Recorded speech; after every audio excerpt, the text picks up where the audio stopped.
Então, a Fabiela e a Raíssa estão por aí, né? Já estou vendo Sim, vocês. estamos. O tempo agora é de vocês. Podem compartilhar a tela. Orientação da professora Márcia Lucena, com avaliação da professora Lívia.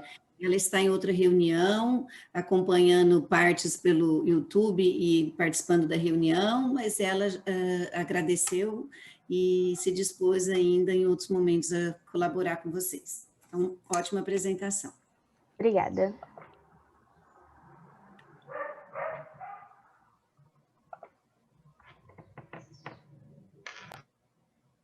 Bom dia, vamos começar então a nossa apresentação.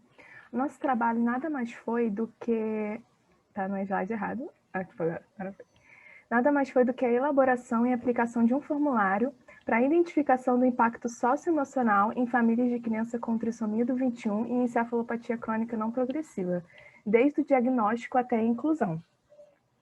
A nossa apresentação foi dividida em 4 tópicos principais, tendo como base a própria divisão do nosso trabalho. E antes da gente começar a se aprofundar, né, na nossa pesquisa, é importante que vocês entendam, que vocês tenham em mente o que é a trissomia do cromossomo 21 e a encefalopatia crônica não progressiva.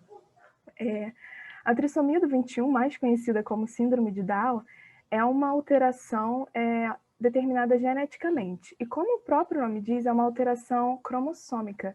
Ela é a alteração cromossômica mais comum em humanos, e estudos estimam que a cada 600, 800 brasileiros nascidos, um seja portador da trissomia do 21. Já em relação à encefalopatia crônica não progressiva, ela é um conjunto de síndromes caracterizadas por alterações motoras e posturais. Estudos afirmam que a cada 1.000 brasileiros nascidos, 7 são portadores de encefalopatia crônica não progressiva.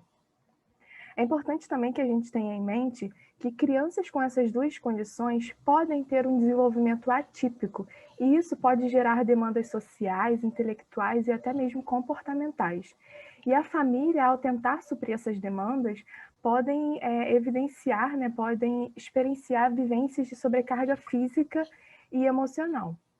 Outro aspecto de muita relevância para a gente ter em mente é sobre a gestação, porque assim como o nascimento de um filho, a gestação costuma ser um momento muito esperado e idealizado pelos pais. Então, quando eles se deparam com essa nova realidade, pode haver um confronto entre o bebê que eles imaginaram, que eles idealizaram, e o bebê real, o que pode gerar, né, sentimentos como culpa, insegurança, medo e até mesmo a negação. Um outro aspecto de muita relevância é a inclusão social desses grupos. Esse é um tema que tem tido muito destaque na nossa sociedade, visto que cada vez mais a gente fala sobre diversidade, garantias de direitos, justiça e convivência igualitária. É inegável, portanto, né, que esse diagnóstico e essas duas condições podem gerar impactos na dinâmica e na rotina familiar. Então, o nosso trabalho visou exatamente isso, né? Teve como objetivo rastrear e identificar esses impactos socioemocionais em famílias de crianças com trissomia do 21 e encefalopatia crônica não progressiva. É importante ressaltar que o nosso estudo foi realizado na nossa realidade, né? No nosso ambulatório de motricidade orofacial do INDC da UFRJ. Oh, Jesus.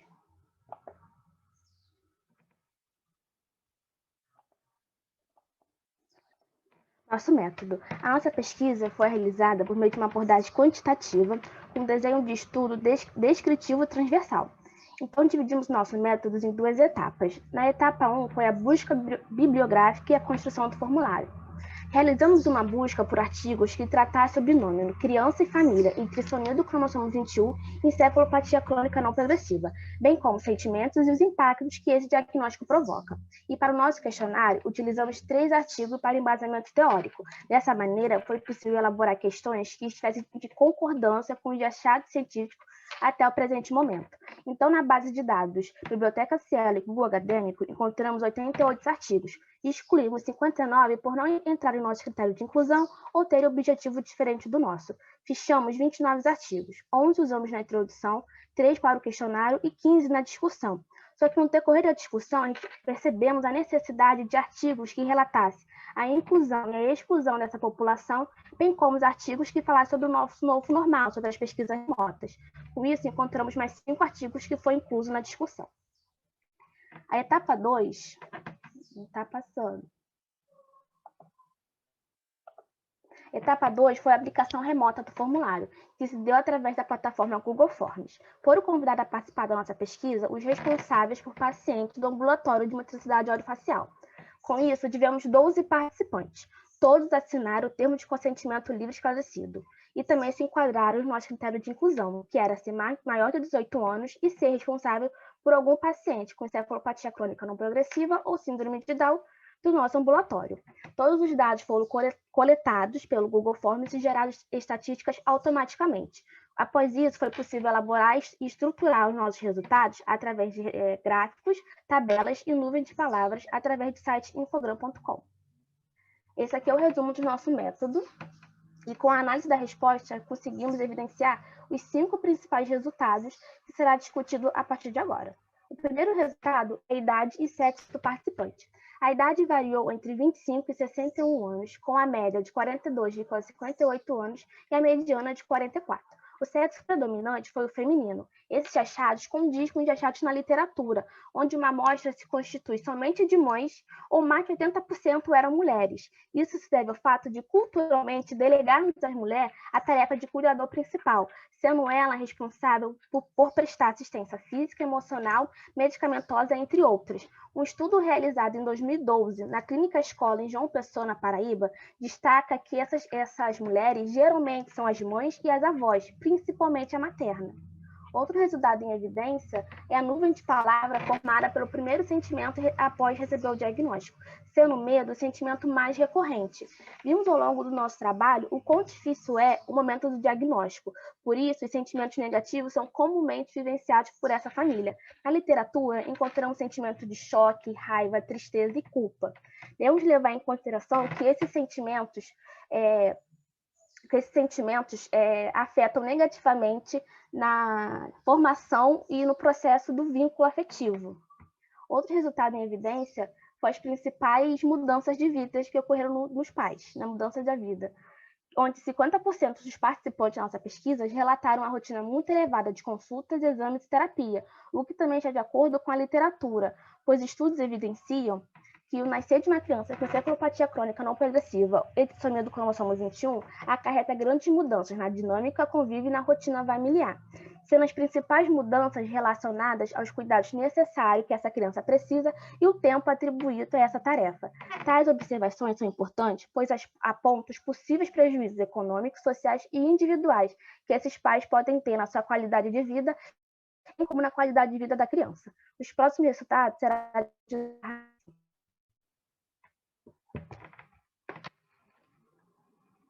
microfone, amiga. Bom, a gente conseguiu também, através do nosso formulário, coletar palavras de cunho negativo e positivo em relação ao diagnóstico e a como a deficiência dessas crianças impactaram na vida dos pais.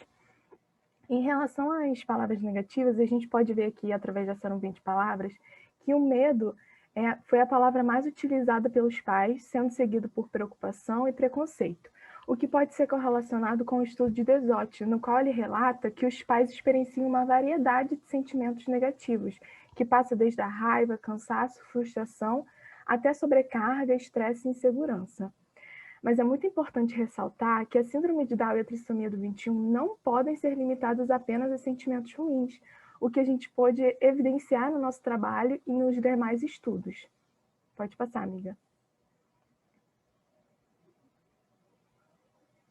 Com isso, nós conseguimos coletar também palavras positivas em relação ao diagnóstico.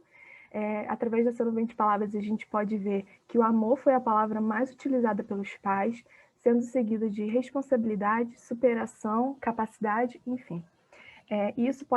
Isso nos demonstrou que os pais conseguem ser resilientes em meio a tantas situações ruins e conseguem extrair sentimentos e vivências positivas disso tudo.